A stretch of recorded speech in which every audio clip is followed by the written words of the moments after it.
Muy bien, hermanos. Vamos a estar en la lección número 23. Uy, Señor.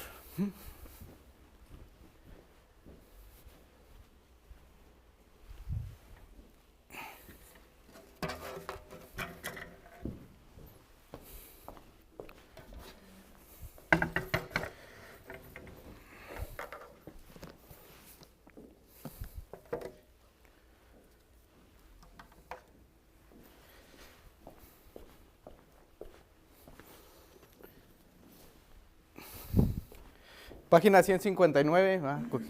Pensé que no tenía apuntado el número de la página. Muy bien.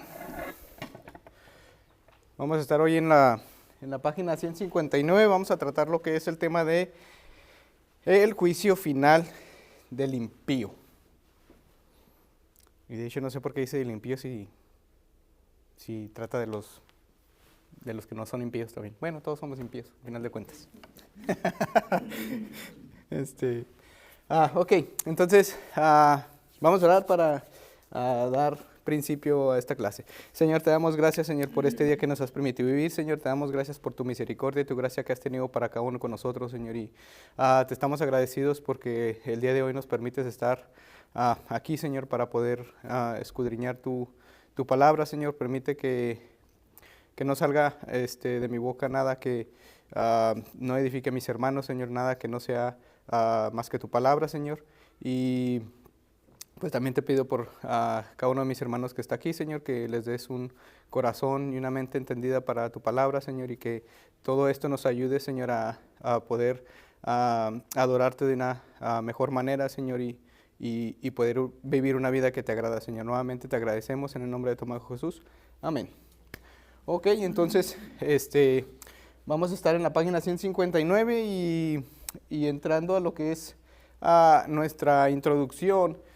Tenemos ahí que dice que posiblemente el juicio final es la doctrina más asombrosa de todas las escrituras y sí, de hecho es una de las doctrinas más asombrosas, pero también es una de las doctrinas menos populares, por así decir. Menos populares y de cierta forma las que menos nos agradan, porque a quién de nosotros nos gusta que nos juzguen. Yo creo que nadie. Y muchas de las veces cuando alguna persona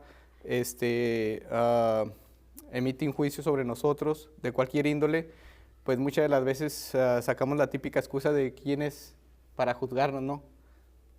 O quién eres tú para juzgarme, o sea, el único que puede juzgarme es Dios.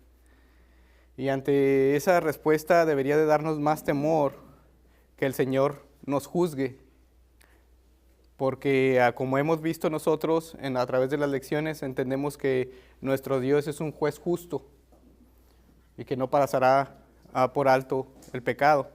Entonces, muchas de las veces hablamos por salir de ese problema, de ese rollo, o tratar de justificarnos. Pero esto del juicio final sí debería de ponernos a pensar, a meditar en lo que un día todos pasaremos. Ninguno de nosotros estamos exentos en pasar el juicio o tener un juicio con nuestro Dios. Porque no sabemos cuándo será el día en el que el Señor nos llame a su presencia. Entonces, es algo que muchas de las veces escapa de nuestra mente. Pensamos que a lo mejor es algo que está muy lejano, muy distante, pero ninguno de nosotros tiene la vida comprada, ni asegurada. O sea, posiblemente cualquiera de nosotros al salir de aquí o en este mismo rato, o sea, podemos tener un accidente, un infarto, cualquier otra cosa. Y entonces vemos que esta doctrina de cada uno de los que pertenece a la raza de Adán estará delante del Dios justo y omnisciente y será juzgado de acuerdo a cada pensamiento, palabra y obra. Y es algo que va mucho más allá de nuestra imaginación. Y es lo mismo que comentaba, o sea, muchas de las veces se nos escapa de la mente que estamos ante un Dios justo, pero también estamos delante de un Dios omnisciente, que está en todo lugar, está presente en todos lados. Entonces, no solamente eso, sino que también Él dice que somos como un libro abierto. O sea, cada pensamiento, antes de que salga esa palabra, el Señor ya la conoce. Y más que eso, el Señor sabe con qué intención sale esa palabra. O aquella, algo que vaya a hacer. O sea, Él sabe esa intención. Lo que yo haga, Él ya sabe con qué intención va esa acción que yo haga. Entonces, aunque la doctrina del juicio final es muchas veces burlada o rechazada como una reliquia del pasado, debemos recordar que es la clara enseñanza de la Escritura y una verdad razonable a la luz de lo que conocemos sobre los atributos de Dios que ya hemos estado viendo. Y vemos que ciertamente es la facultad de Dios tanto de gobernar a las criaturas que Él ha creado como juzgar a las criaturas que Él gobierna. De hecho, no es solo su facultad, sino que es una demanda de su carácter justo. ¿No hará el juez de toda la tierra lo que es justo? Nos dice Génesis 18:25. ¿No es acaso necesario que un Dios moral lleve a cabo la justicia moral en el universo que Él ha hecho? ¿Le negaremos a Dios el mismo derecho que demandamos para nosotros mismos en nuestras propias cortes? Y nos dice ahí, claro que no. Entonces,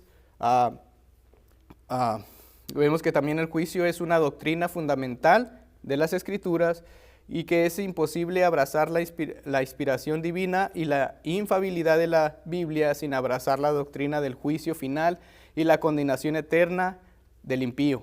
Aunque mucho acerca de esta doctrina permanece como un misterio, sin embargo es una absoluta certeza de acuerdo con las Escrituras. Todos y cada uno de los miembros de la raza de Adán serán juzgados por Dios y el impío será condenado al castigo eterno y el redimido en Cristo heredará la plenitud de la salvación. Entonces, pues tenemos que ninguno de nosotros está exento de este juicio por parte de Dios, ya sea que sea para condenación o que se nos juzgue por nuestras obras que hayamos hecho. Vemos que en la misma página 159, al final de la página, bueno, no al final, pero sí, al final, vemos ahí un inciso número 1, o el inciso número 1, punto número 1, y nos habla sobre el juicio final. Dice que es una doctrina esencial de las Escrituras. Y vemos que pues el juicio final es una doctrina fundamental de las Escrituras, y vemos que tenemos ahí una porción de las Escrituras que está en Hebreos capítulo 6, versículo del 1 al 2. Y Hebreos capítulo 6, versículo del 1 al 2 nos dice: por tanto, dejando ya los rudimentos de la doctrina de Cristo, vamos delante a la perfección, no echando otra vez el fundamento del arrepentimiento de obras muertas, de la fe en Dios, de la doctrina de bautismos, de la imposición de manos, de la resurrección de los muertos, ¿y de qué? Y del juicio eterno. Entonces, la versión de la nueva, siempre me confundo, la Nueva Biblia de las Américas, nos habla y nos dice en este primer versículo, en la traducción un poquito más legible, y nos dice: por tanto, dejando las enseñanzas elementales acerca de Cristo, avancemos hacia la madurez, no echando otra vez el fundamento, y nos da todo esto que nos habla el versículo 2. Entonces, vemos que este versículo nos habla de que el juicio, el juicio eterno, pues viene desde el Antiguo Testamento. O sea, no es algo nuevo que los apóstoles inventaron o que Jesús se inventó, sino que nos habla que dejando las enseñanzas básicas sobre Cristo, o sea, avancemos hacia la madurez. Vemos leemos cuando Pablo habla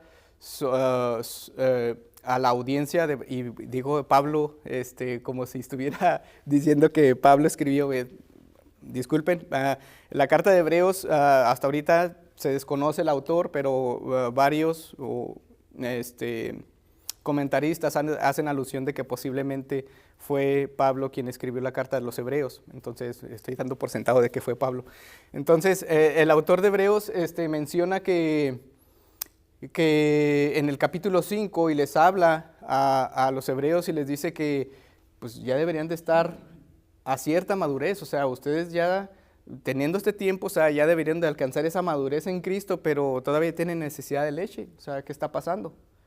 Entonces les habla, por tanto, dice, dejando las enseñanzas elementales, o sea, vamos a alcanzar esa madurez, o sea, en Cristo. Y dice, no poniendo el fundamento. ¿Cuál fundamento? El que ya estaba puesto sobre las obras, sobre el arrepentimiento de las obras muertas, de la fe en Dios, de la doctrina de los bautismos, de imposición y todo esto, y del juicio eterno. O sea, hablando de que eso ya era el fundamento. Y que avanzaran sobre el entendimiento de Cristo. Entonces, vemos ahí que esto no es nuevo. En nuestra página 160 tenemos el punto o el numeral número 2. Sí, pero que sigue como que muy sí, meco con mis incisos 2. El juicio final de Dios a la humanidad está tan arraigado al Antiguo Testamento que negar su realidad sería negar la infalibilidad de las Escrituras.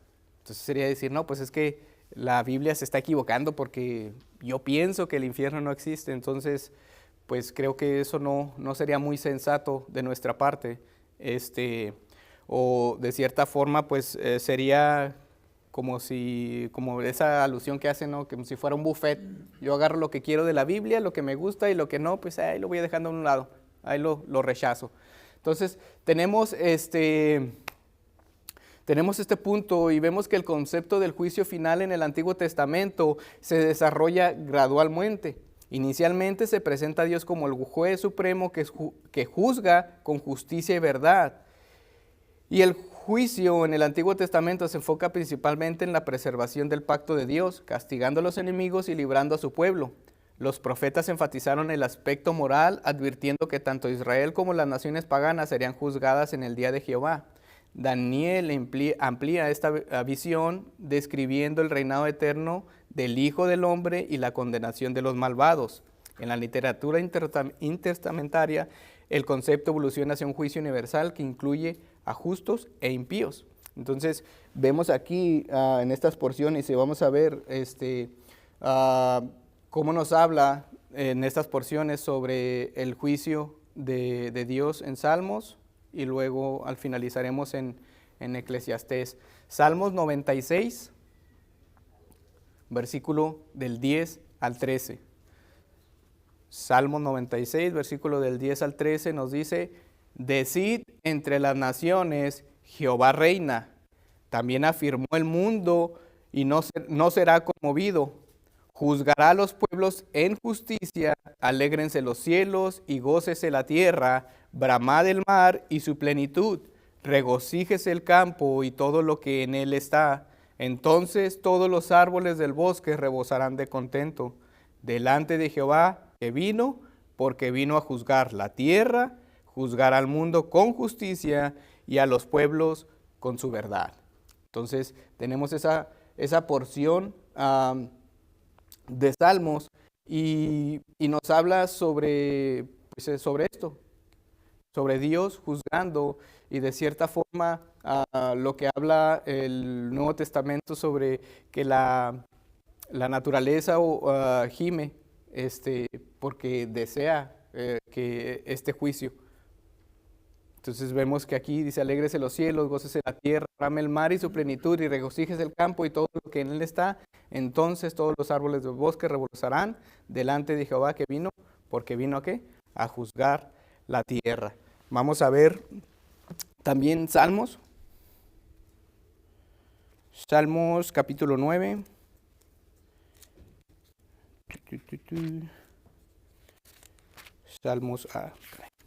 Salmos 9, versículo el 7 y el 8. ¿Alguien que le guste leer? Porque yo traigo otra versión. Pero Jehová permanecerá para siempre. Ha dispuesto su trono para juicio, y él juzgará al mundo con justicia y a los pueblos con justicia. Así es, entonces nos dice el versículo 8, y juzgará al mundo con justicia. Entonces el Señor juzgará. Eclesiastés.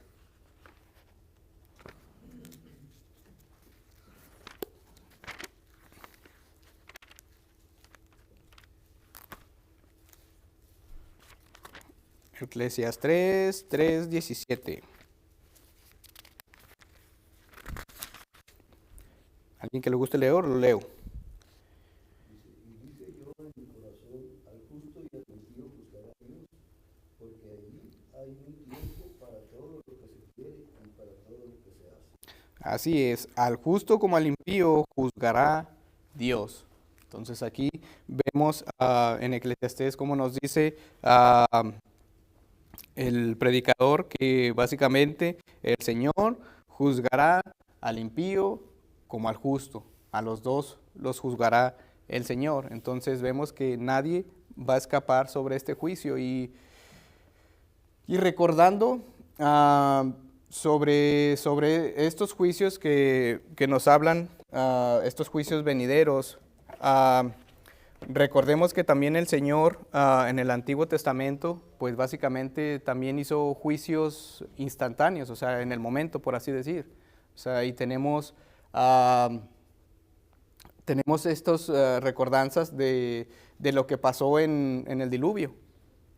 O sea, era tanta la maldad que sobrepasó y dice que el Señor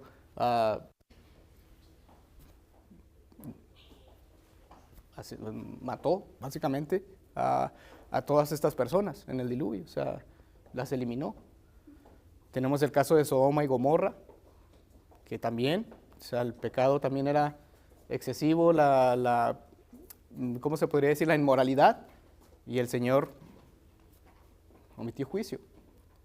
Pero también vemos que el Señor, y muchas de las veces no tenemos, y quiero ser muy cuidadoso en ese sentido, o sea, muchas de las veces se escapa a lo que hacemos en la congregación, o sea, dentro, y olvidamos qué tan celoso y qué tan estricto es el Señor en el sentido de cómo Él ha ordenado, cómo debemos conducirnos dentro de la congregación.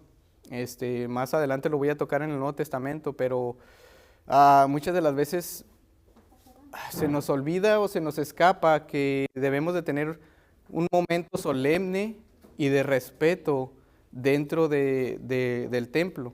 No diciendo que el templo es algo especial o no, pero como para nosotros el domingo es un día especial, porque es el día del Señor, debería ser un día especial, porque el domingo es el día que el Señor designó para adorarle. Y no estoy diciendo que estrictamente es el domingo. Hay personas que lamentablemente no pueden venir el domingo y ellos vienen el miércoles y todo eso, pero mayormente como iglesia nos congregamos el domingo para venir a adorar al Señor. Y se nos escapa que el Señor, como les digo, o sea, se nos escapa esa reverencia. Y a veces decimos, no, pues es que usted es demasiado legalista, pero ¿qué pasó con los hijos de Aarón? El Señor había designado cómo debía ser la adoración o cómo debería ser este mecanismo para poder hacer lo que tenían que hacer dentro del tabernáculo. Y simplemente por encender un incensario con fuego extraño, dice que salió fuego y los consumió. Tenemos el caso de Usías. Iba el arca jalado por unos bueyes y dice que el arca se iba a caer y Usías dice que extendió la mano. ¿Era algo malo lo que estaba haciendo Usías? Era algo bien intencionado. Pero el Señor ya había dicho cómo debía de transportarse el arca. Por levitas, a cierta distancia del pueblo, y el arca no debía de ser tocada. O sea, básicamente el arca por eso tenía esos barrotes ¿qué era el material? De acacio. Acacio. Entonces, había reglas que había que seguir y simplemente por esa desobediencia el Señor los consumió. Y muchas de las veces nosotros, y me incluyo, muchas de las veces tratamos de querer ayudarle al Señor cuando el Señor ya nos ha designado qué debemos de hacer, ya nos ha dicho qué hacer. Y se nos escapa a eso mismo. Y debemos de agradecerle que el Señor no ha hecho juicios como en el Antiguo Testamento. Y no solamente como en el Antiguo, porque también tenemos algunos juicios en el Nuevo Testamento. Que si no, la mayoría de nosotros no estaría ahorita aquí. ¿Qué pasaba con el sumo sacerdote? Si no se purificaba como debía ser y no era algo que se hacía en 30 minutos, en media hora, o sea, era un proceso largo, extenuante. Tenía que ir con un lazo y con unas campanas en los pies. Porque en el momento que se dejaban de escuchar esas campanas, era sinónimo o era indicio de que el Señor le había quitado la vida. Entonces se nos escapa esa solemnidad que le debemos al Señor en su día,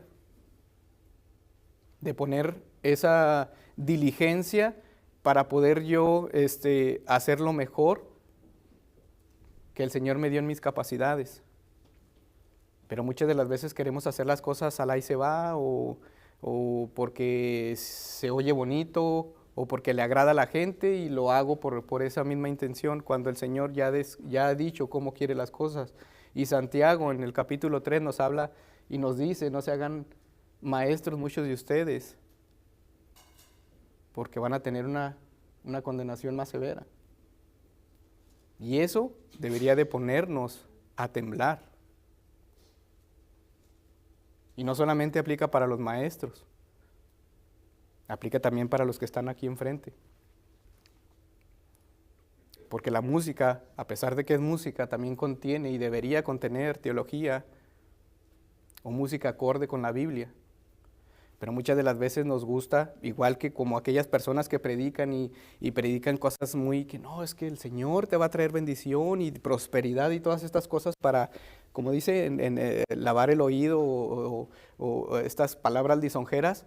Muchas de las veces también utilizamos la música para tratar de que la gente se ponga en entren en un estado. De hecho, conocí a una persona que decía que la alabanza era necesaria porque, ¿cómo se decía? Como decía que, no recuerdo bien la frase, pero decía que preparaba el corazón de las personas para la palabra.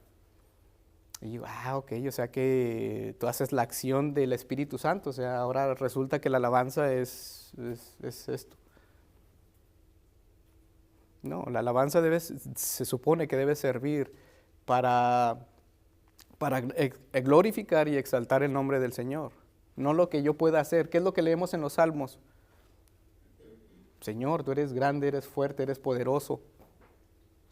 Y leemos del Señor, leemos de su palabra, pero por lo general no leemos que el salmista se alaba a sí mismo, lo que hace el salmista por el Señor.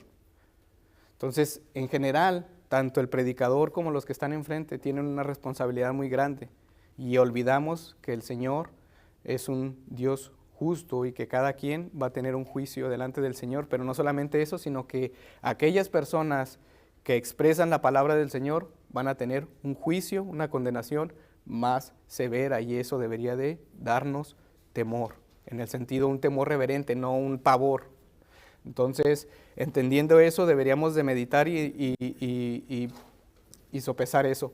Entonces, el hermano aún tenía un comentario, y luego después el hermano Daniel. Disculpen porque de repente, como les digo, que me pierdo. Dígame, hermano. Cuando usted tocaba el tema del juicio del diluvio, del juicio sobre Sodoma y Gomorra, del juicio sobre los hijos de Aarón, estaba, no sé, como tratando de recapitular un par de cosas, y es el hecho de que, si bien es cierto, Dios en ese momento ejecutó un juicio, aún esas personas están esperando el juicio que estamos hablando ahorita. Uh-huh. O sea, no es de que se hizo aquel juicio y ya está todo arreglado, sino que aún les espera el juicio que la lección toca, que es el juicio final. O sea, no es, Dios juzgó en ese momento, detuvo una acción porque ameritaba parar esa situación ya. Sin embargo, esas personas, Sodoma y Gomorra, los antediluvianos todavía están esperando, todavía tendrían que estar esperando el juicio final. Es tremendo, pues Dios no solamente castiga ahorita en ese sentido, sino que también nos reserva para un juicio venidero. Así es. Así es. Diga, hermano Daniel. El comentario que iba a hacer, hermano, es que siendo que esta era una situación bastante de suma importancia, ¿verdad?, para los judíos, no se registra en ninguna parte de la escritura el nombre o la persona que haya sufrido esa consecuencia, ¿verdad?, al desobedecer al Señor, que dijera que lo tuvieron que sacar porque se murió al entrar al lugar santísimo, al lugar santísimo.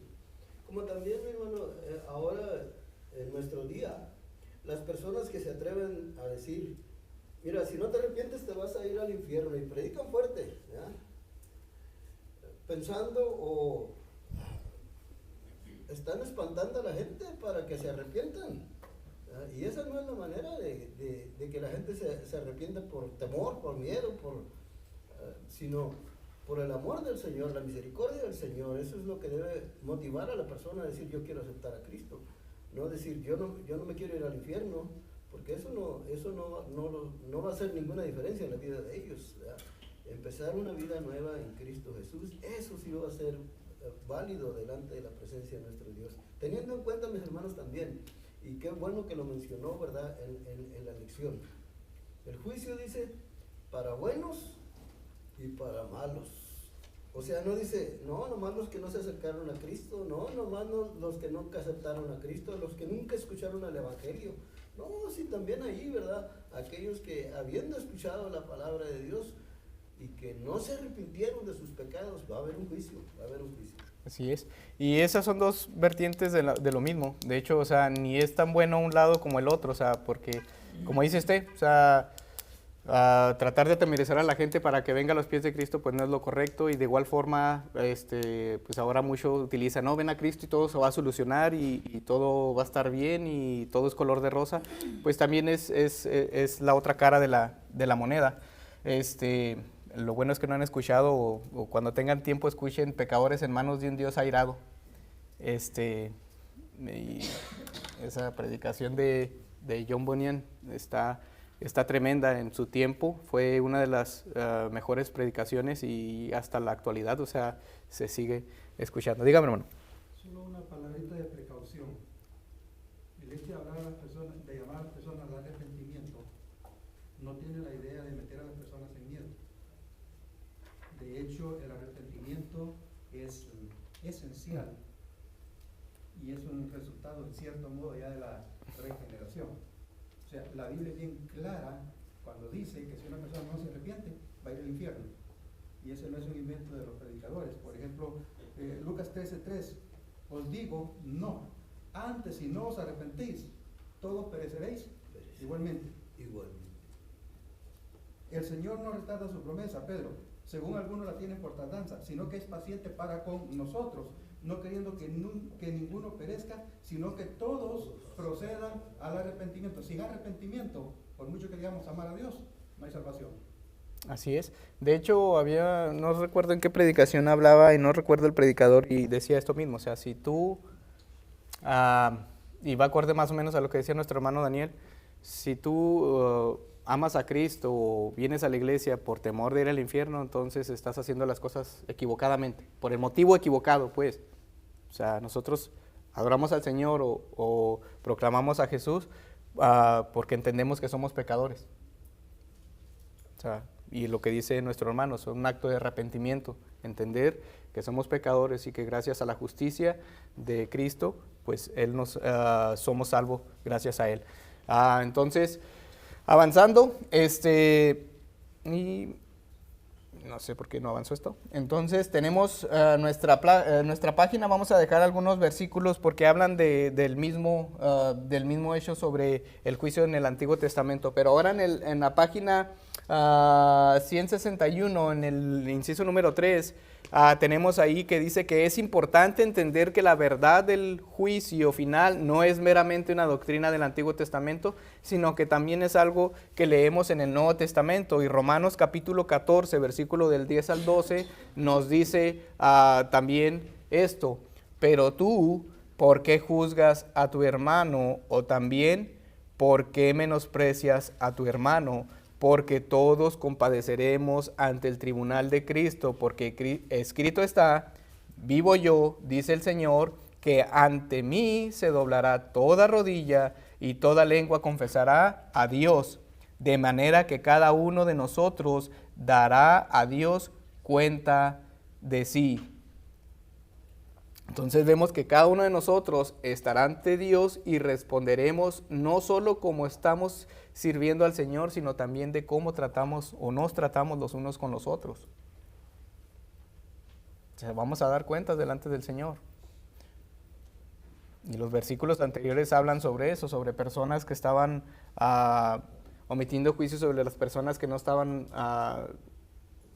que estaban débiles en la fe, pues. Y los menospreciaban, como dice aquí. Entonces, Hebreos capítulo 9, versículo 27, nos habla y nos dice de la manera que está establecido para los hombres, que mueran una sola vez, y después de esto, ¿qué? ¿Cuántas veces van a morir? Una sola vez. Una sola vez. Y podemos decir, ¿y qué pasó con Lázaro? Bueno, él volvió a morir, y después de eso tendrá un juicio. Entonces vemos que esto enfatiza la finalidad de la existencia humana, y la vida se vive una vez y luego viene la muerte y el juicio. Al igual que Adán y Eva, el hombre morirá y luego Dios lo juzgará. A causa del pecado de Adán, Dios pronunció la sentencia de muerte sobre la raza humana. Y este enfoque sobre la muerte y el juicio refuta la noción de que la muerte es una especie de accidente cósmico. La muerte no es un proceso natural del mundo, es parte del juicio divino sobre el pecado. ¿Qué dice? Por cuanto todos pecaron, están destituidos. Todos hemos pecado. Todos, absolutamente todos. No hay nadie que no peque. Y absolutamente todo vamos a morir. ¿Cuál es la paga del pecado? Muerte. Y eso nos hace entender que todos somos pecadores, porque todos algún día vamos a morir sin excepción. Sin excepción. Nadie está exento de morir. Y muchas de las veces confiamos, nos sentimos fuertes, nos sentimos vigorosos, y eso no significa, no es sinónimo de una vida larga. ¿Quería opinar algo, hermano? Acerca de, desde el domingo pasado vengo escuchando de que todos moriremos, pero según la Biblia dice que cuando Cristo venga, los que están muertos serán levantados, y luego los que hayan quedado vivos van a ser transformados. Uh-huh. Entonces, ahí es donde yo tengo la duda, no todos moriremos. Si viene, en este caso es como si ahorita viene el Señor. Exactamente. No todos no vamos a estar muertos, el Señor va a estar aquí, sino que dice los que ya perecieron, los que están ahorita muertos, básicamente, o sea, van a ser levantados, o sea, van a levantar y van a estar ahí, pero, o sea, sí, ¿mande? Los que están en Cristo son los que serán levantados. Los que estén vivos, pero que estén en Cristo son O sea, los los que muertos, quiero decir, que fueron de Cristo, serán levantados. no todos. Dígame, hermano. Aunque nos vamos a salir un poco del tema. Sí.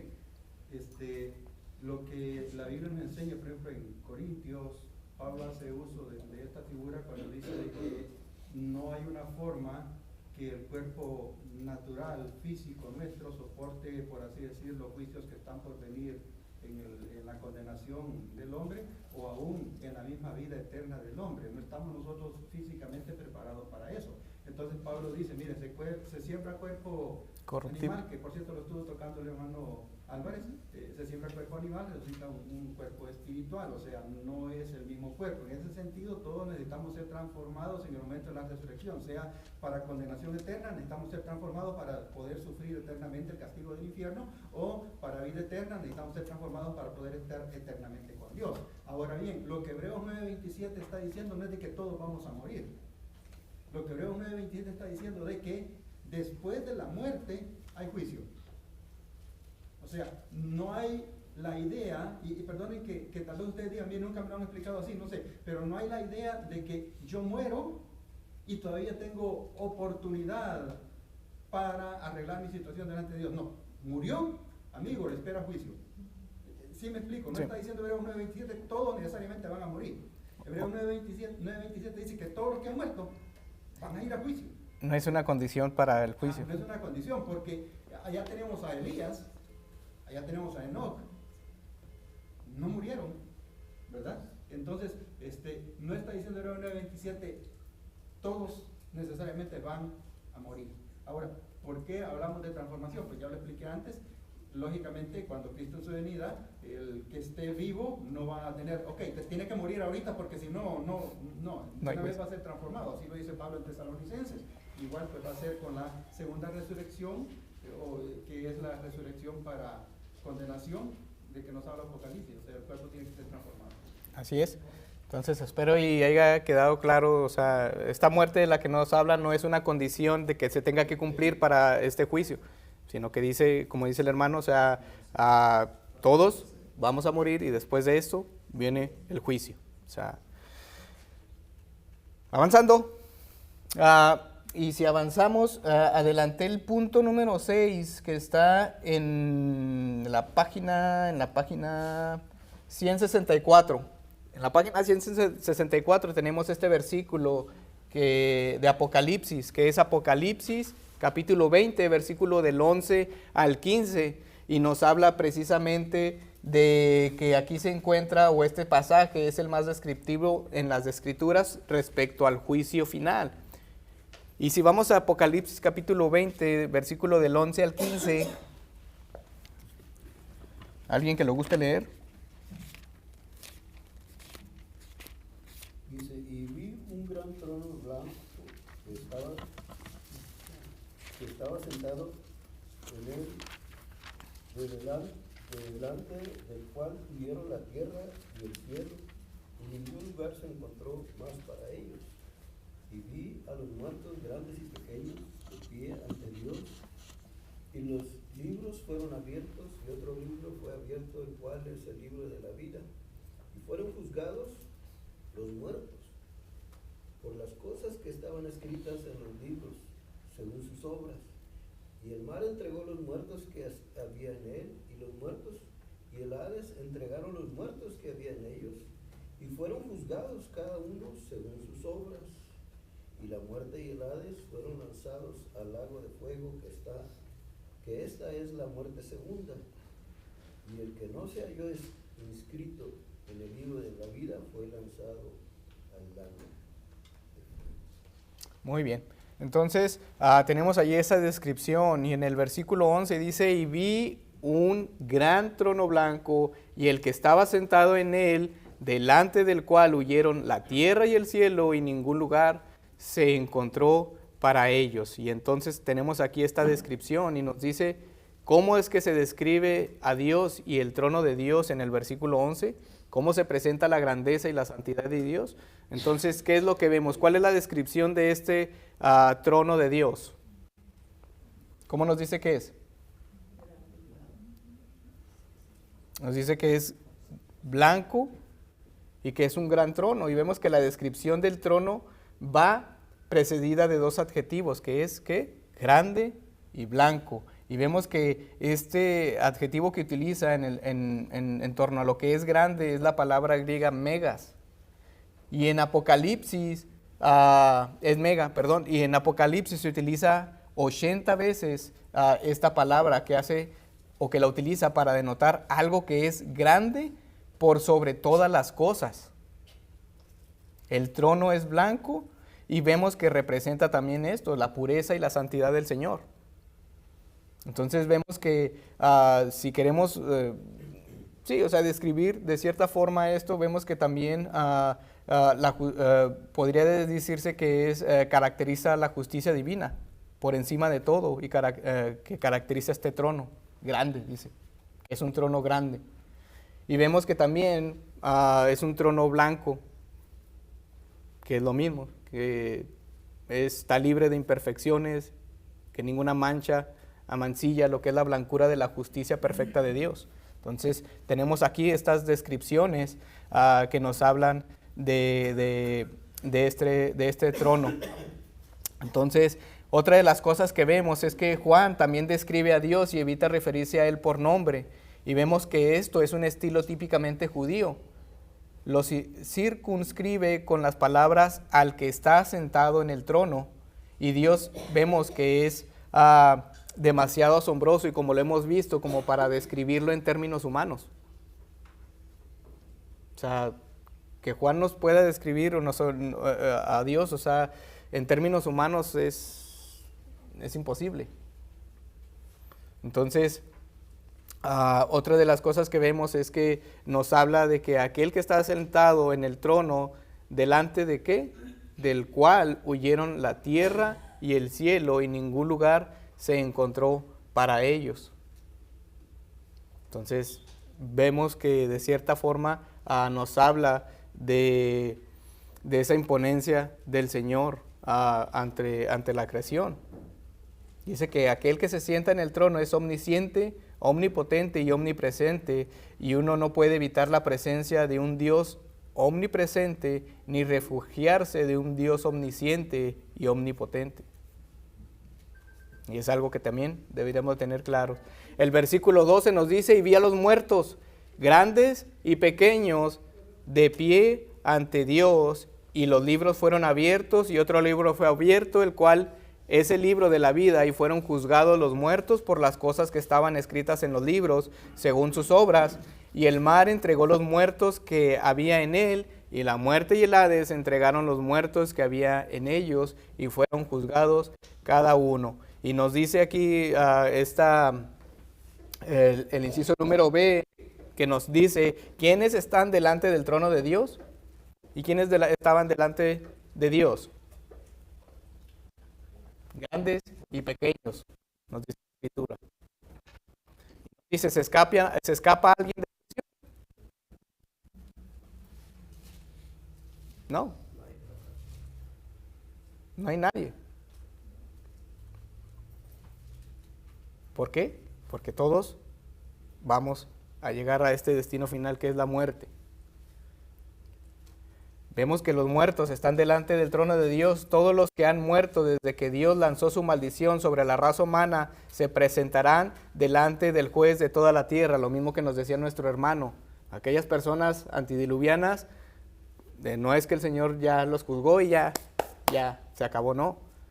Estas personas van a presentarse todavía delante del Dios para que el Señor los juzgue, y todos ellos resucitarán de la muerte para recibir una sentencia de absolución o condena de vida o de muerte, o de segunda muerte, y todos los grandes y pequeños, o sea, toda la raza humana, se presentará ante el juez. O sea, que aquellas personas van a salir de aquel estado de miseria donde están, solamente para que el Señor les diga: eres culpable, esta es tu sentencia, y vas de nuevo. Una condenación eterna. Y eso debería de ponernos a pensar en esa situación. Qué lamentable para aquellas personas que se han sacado solamente para que el Señor les recuerde que están condenados, o que les dicte la sentencia de condena. Los libros que contienen los registros, vemos también, de hecho se me hace que eso vendría en la parte número 2. Pero bueno, los libros que contienen registros de las acciones buenas y malas de todos, porque Dios sabe todo lo que se ha hecho y dicho, y recompensará a cada uno en consecuencia. Y eso también debería también de ponernos a pensar en esto. Porque nos dice y los libros fueron abiertos. O sea que el Señor tiene registro de todo lo que hemos dicho, pensado, y eso es tremendo. Porque no sé si el hermano también utilizó esa ilustración, pero o sea, ¿quién de nosotros, si ahorita mismo el Señor dijera, voy a poner todos los pensamientos y todos los actos de Luis ahí en ese proyector? O los pensamientos y los actos de la hermana Amy, de la hermana Ana, de la hermana Valentina. ¿Nos quedaríamos para ver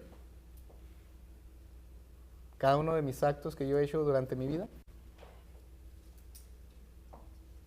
Cada pensamiento que nadie me ha escuchado, allá en lo más oculto, donde nadie me mira, o sea, ¿ustedes se quedarían para ver, para que sus familiares y todo eso vieran todo eso?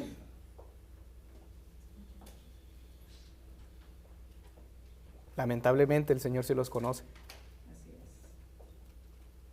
No hay nada. Y no solamente eso, sino que los tiene registrados. No dice en un libro, dice los libros fueron abiertos. Quién sabe cuántos tomos tenga Luis. Y aunque parezca en broma, o sea, eso debería de darme temor.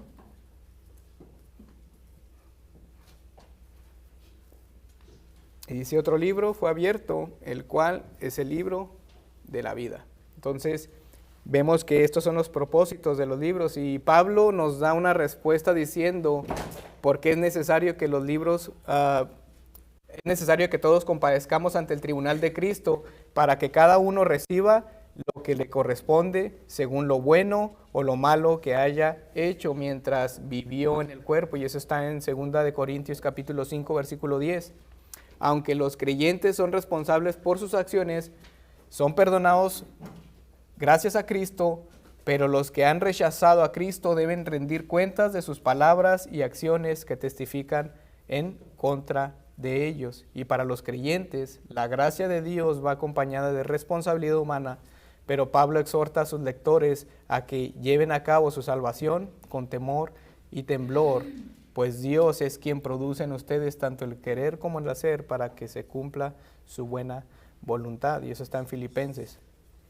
Entonces, vemos en esto que la responsabilidad humana y la soberanía del Señor, hay un punto en el que concuerdan, pero este es un misterio, o sea, que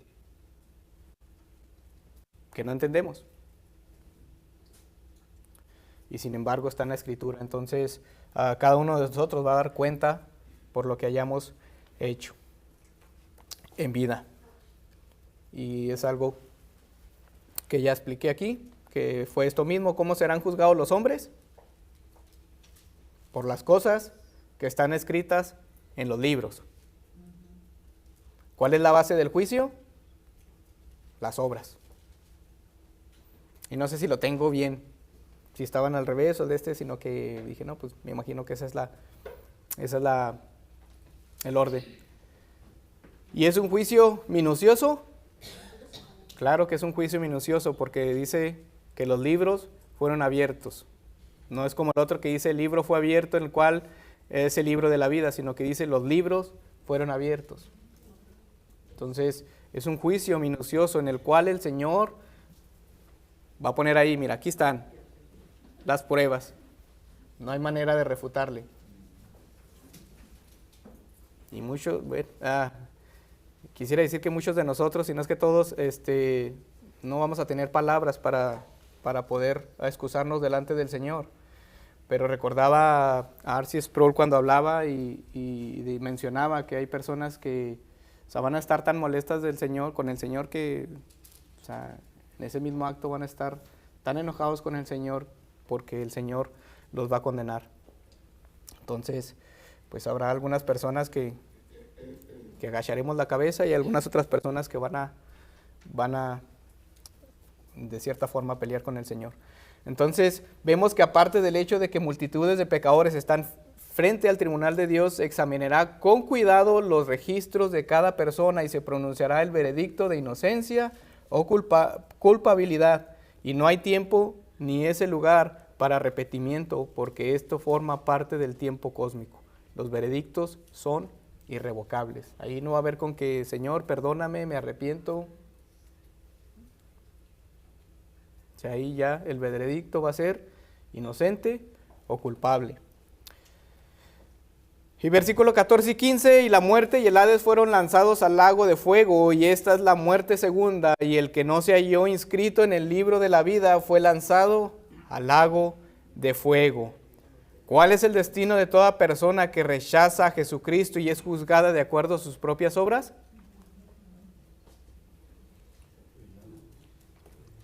¿Cuál es? El lago de fuego. Entonces vemos que nos habla de eso, y de hecho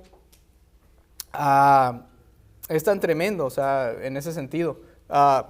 Bueno, he dicho muchas veces en ese sentido, ahora que vengo.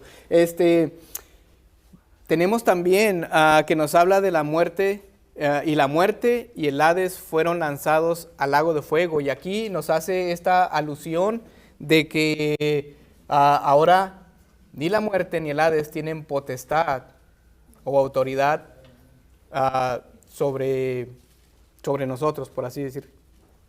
O sea, ellos fueron lanzados al fuego, y esto hace esa ilustración. Y vemos que la expresión lago de fuego se encuentra solo en Apocalipsis, un total de 6 veces.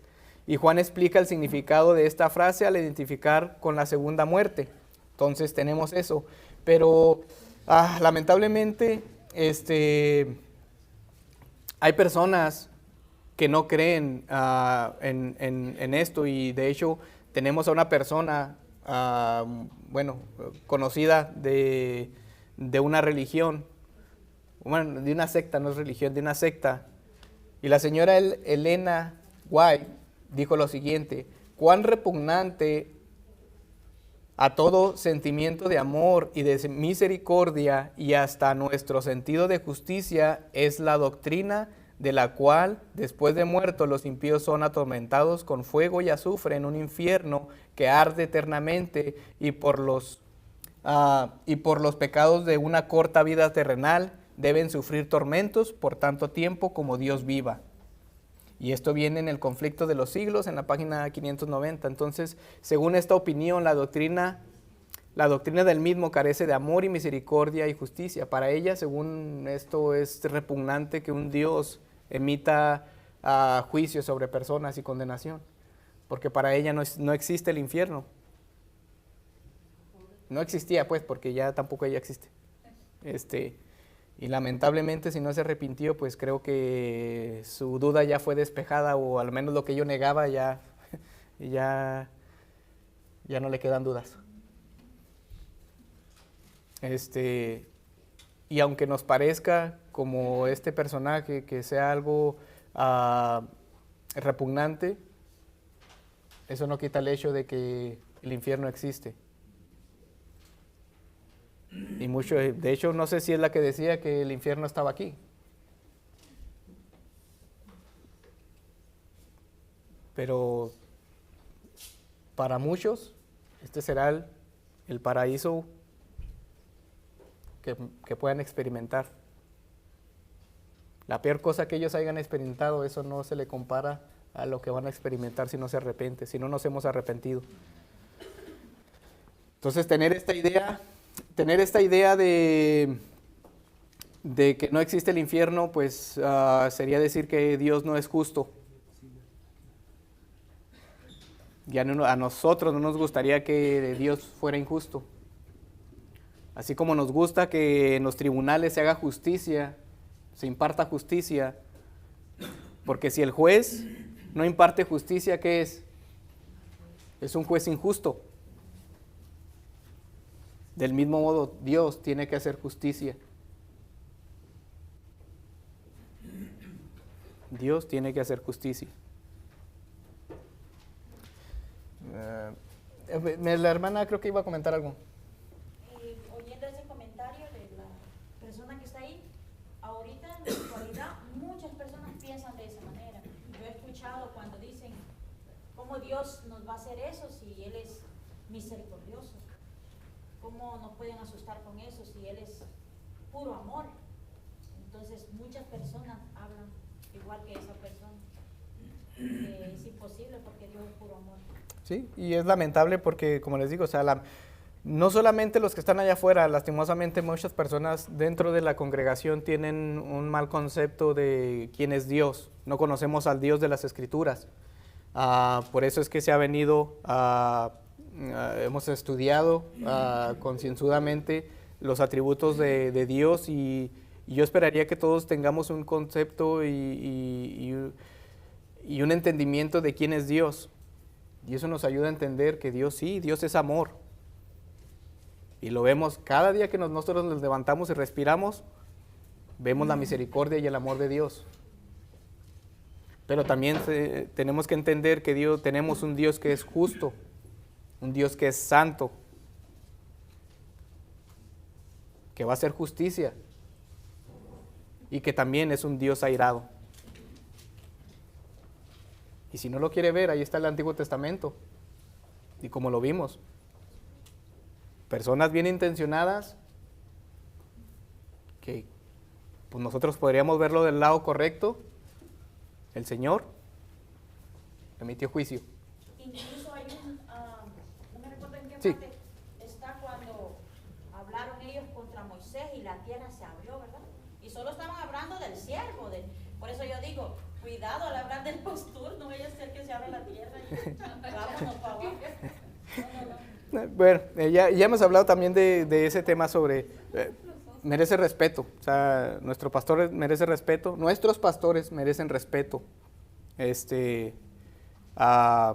pero son consiervos, son siervos igual que nosotros, no son personas iluminadas, o sea, no estamos igual, solamente el Señor les ha designado un papel, podría decirse con más responsabilidad, un peso más grande, porque ellos tienen que velar por cada uno de nosotros. Entonces, pero sin embargo, o sea, ellos merecen respeto y son igual que nosotros. Dígame, hermano, tenía un comentario, disculpe que lo... Segunda de Pedro 3, en el verso 10 hasta el 11. Dice, pero el día del Señor vendrá como ladrón en la noche, en el cual los cielos pasarán con grande estruendo. Leíamos, ¿verdad? El cielo y la tierra pasarán, pero mi palabra no. Dice, y los elementos ardiendo serán deshechos, y la tierra y las obras que en ellos hay serán quemadas.